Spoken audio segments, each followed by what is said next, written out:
In today's video, I'm going to teach you how to alternate date entry in cells in Google Sheets on desktop. Let's get started with a sheet that's already open and ready for data. The key idea here is that Google Sheets can recognize dates and continue a pattern for you, so you don't have to type each one manually. Make sure you're typing dates in a format Sheets understands, like month, day, year, or day, month, year, depending on your locale. If the entry aligns to the right and you can change its display using date formatting, that's a good sign Sheets has recognized it as a date. Begin by clicking the first cell where you want your date sequence to start and type the starting date. This will be the anchor for the pattern. For example, if you need a list of dates for a schedule, that first date is your kickoff point. Press Enter to confirm the entry so Sheets properly registers it. Next, click the following cell in the direction you plan to fill, typically the cell directly below.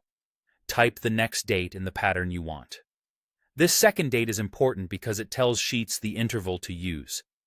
If the second date is 1 day after the first, Sheets will continue day by day. If it's a week later, it will continue in weekly jumps. If it's 2 days later, you'll get every other day, and so on. Press Enter again to lock it in. Now select both of those date cells together.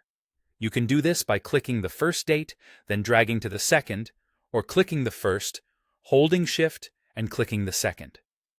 With both highlighted, you're telling Sheets, these two values define my pattern. Look to the bottom right corner of the selection for a small blue square called the Fill handle.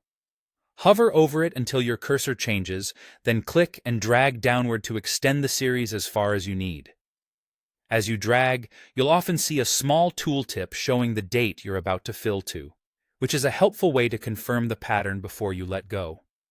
If the results aren't what you expected, you can undo right away and try a different second date to set a new interval. And that's it. Google Sheets will automatically continue the date pattern based on the difference between your first two entries, saving you time and reducing errors. This approach works for daily, weekly, or any custom interval you define just by choosing that second date carefully.